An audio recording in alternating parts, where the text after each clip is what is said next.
வீடியோவை முழுசாக நீங்கள் பார்த்தீங்க அப்படின்னா பார்த்து முடிச்சதுமே உங்கள் அக்காவுக்கோ இல்லை தங்கச்சிக்கோ கண்டிப்பாக கால் பண்ணி பேசுவீங்க. வீடே கெதின்னு வாழக்கூடிய நமக்கெல்லாம் இந்த மாதிரி ஒரு ஃபங்க்ஷன் வச்சாதான் எல்லாரையும் மீட் பண்ணுறதுக்கான சந்தர்ப்பம் நமக்கு கிடைக்குது. அப்படி ஒரு ஜாலியான ரிசப்ஷன் செலிப்ரேஷன் வீடியோ தான் இன்னைக்கு நம்ம பார்க்க போகிறோம். Welcome to my channel. நான் உங்கள் பிரியா. என் சேனலை சப்ஸ்கிரைப் பண்ணி தொடர்ந்து ஆதரவு கொடுத்துட்ருக்க உங்கள் எல்லாருக்குமே ரொம்ப நன்றி. இனிமேல் சப்ஸ்கிரைப் பண்ண போகிறவங்களுக்கும் ரொம்ப ரொம்ப நன்றி. நாங்கள் வந்து ட்ரெஸ் கோட் வந்து செலக்ட் பண்ணிக்கலாம் அப்படின்ட்டு இந்த பிங்க் கலர் தான் சூஸ் பண்ணியிருந்தோம்.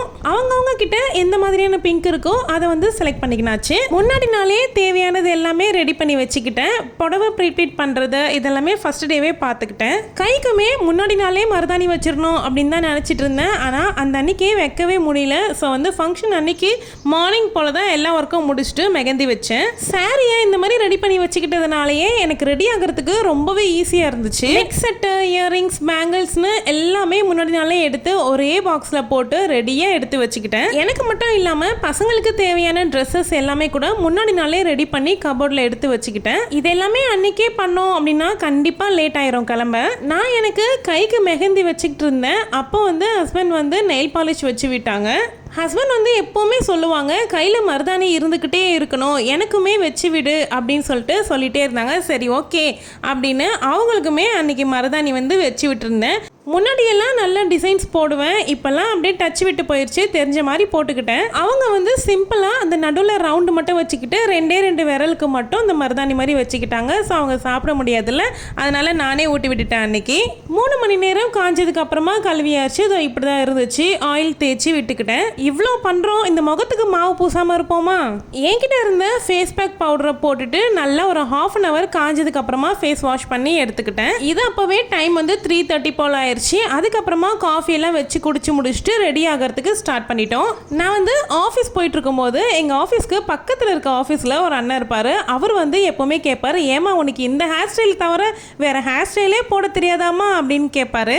அது என்னமோ உண்மைதாங்க. இதை தவிர வேறு எது போட்டாலும் எனக்கு ஃபேஸுக்கு வந்து எடுப்பாக இருக்க மாதிரி எனக்கு ஃபீலே ஆகாது. அதனால் இதே கட்டிக்கிட்டு வருது. மேக்கப்னா பெருசாக எதுவுமே இல்லைங்க. ஃபேர் அண்ட் லவ்லி போட்டு கோகுல் சென்ட்ரல் பவுடர் அடிச்சுக்கிட்டேன். சாரி வந்து சில்வர் ஃபினிஷிங்கிறதுனால நான் வந்து அந்த டைப்லேயே வந்து நெக் செட்டு, இயரிங்ஸ் எல்லாமே எடுத்துக்கிட்டேன். நம்மலாம் வந்து ரெடி ஆகணும்னா ஒரு ஊரே கிளம்பிடும், அதுக்கப்புறமா தான் நம்ம போய் ரெடியாகி நிற்போம். அந்த மாதிரி இன்னும் வீடியோ எடுத்துக்கிட்டே ரெடி ஆகிறோம் அப்படின்னா சொல்லிக்கவா வேணும். அழகாக லிப்ஸ்டிக் எல்லாம் போட்டு ரெடி ஆயாச்சு. எல்லாம் முடிச்சுட்டு இந்த பூவை வந்து தலையில் வச்சதுக்கு அப்புறமா தாங்க ஒரு அழகே வந்துச்சு. 1000 தான் செலவு பண்ணி மேக்கப் போட்டுக்கிட்டாலும் அந்த 50 ரூபா செலவு பண்ணி அந்த பூ வச்சுக்கும் போது வர அழகு எதுலேயுமே வர்றதில்லை அப்படின்னு தான் நான் நினைக்கிறேன். நீங்கள் என்ன நினைக்கிறீங்க அப்படின்னு கமெண்ட்டில் சொல்லுங்கள். தினம் தான் நம்மளை தொல்லை பண்ணுறாங்க அப்படின்னு நம்ம பார்த்தா எங்கேயாவது இன்ட்ரெஸ்டிங்காக கிளம்பும் போது கூட நம்மளை வந்து ரெடியாக விடாமல், வீடியோ எடுக்க விடாமல் அதில் 1008 டிஸ்டர்பன்ஸ் பண்ணுறாங்கங்க இந்த பசங்க.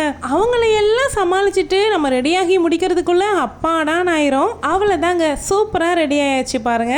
வீட்டில் இருந்து மேரேஜ் ஹால் வந்து ரொம்பவே லாங்கு, அதனால் கார் புக் பண்ணியிருந்தோம், ரிட்டனும் சேர்த்து. அளப்பரிய சந்தோஷத்தோட ஜம்முன்னு கிளம்பியாச்சு. ஞாயிற்றுக்கிழமைங்கிறதுனால 4:06 ராகு காலம்ல, அதனால் 6 மணிக்கு கிராஸ் ஆனதுக்கு அப்புறமா கிளம்பியிருந்தோம். திரும்பவும் நைட்டு 10 மணிக்கு தான் வீட்டுக்குள்ளே நுழைஞ்சோம். 4 மணி நேரம் எங்களுது இல்லை அப்படின்னு சொல்லிட்டு ஜாலியாக இருந்தாச்சு. தங்கச்சி ஆஃபீஸ் முடிச்சுட்டு அப்படியே அக்கா வீட்டுக்கு ரீச் ஆயிட்டாங்க. அவங்க 2 பேரும் அங்கேருந்தே அப்படியே விசேஷத்துக்கு வந்துடுவாங்க.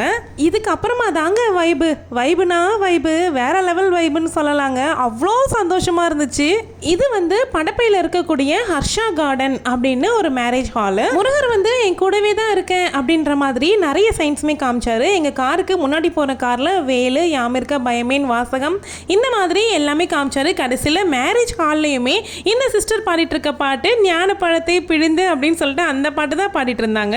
அதை கேட்டதுமே இன்னும் எக்ஸ்ட்ரா எனர்ஜி ஆயிடுச்சு. லொக்கேஷன் எல்லாமே வேற லெவலில் இருந்துச்சுங்க. சிஸ்டர்ஸ் எல்லாமே வந்துட்டாங்க, ஒன்னா சேர்ந்து இந்த இடத்துக்கு வந்தாச்சு, போட்டோஸ்லாம் பிடிக்கலாம் அப்படின்னு சொல்லிட்டு. ரொம்ப வருஷம் கழிச்சு எல்லாருமே ஒன்று கூடி இவ்வளோ சந்தோஷமா இருக்கும்பொழுது வேற எதுவுமே ஞாபகத்தில் இல்லை. வீடோ பசங்களோ எதையுமே மறந்துட்டோம் அந்த செகண்டு.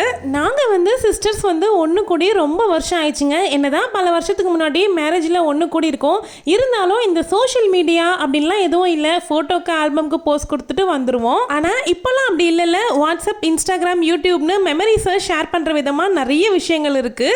எல்லாருமே சேர்ந்து விதவிதமா அழகழகா ரகரகமா போஸ்ட் கொடுத்து போட்டோஸ் வீடியோஸ் அப்படின்னு நிறைய எடுத்து முடிச்சாச்சு. அந்த 15 to 20 மினிட்ஸ் எங்களுக்கு ஒரு ஹெவன் மாதிரி ரொம்ப சந்தோஷமா இருந்தோம். கிட்டத்தட்ட ஒரு மாசத்துக்கு மேல இந்த ஒரு நாளுக்காக தான் வெயிட் பண்ணிட்டு இருந்தோம். ரொம்ப எக்ஸைட் ஆனா வேற எங்க நடக்காம போயிருமோ அப்படிங்கறதுனால அவங்களுடைய எக்ஸைட்மெண்ட்டை அப்படியே மனசுக்குள்ளேயே வச்சுக்கிட்டு நார்மலாவே போயிட்டு இருந்தோம். ஏன்னா நமக்கு தான் எப்பவுமே பிளான் பண்ணவே அது கரெக்டா நடக்காதே, அதனால பிளானே பண்ணாம சைலண்டா இருந்தோம். ஆனா சூப்பரான ஒரு டேவா அமைஞ்சிருச்சு.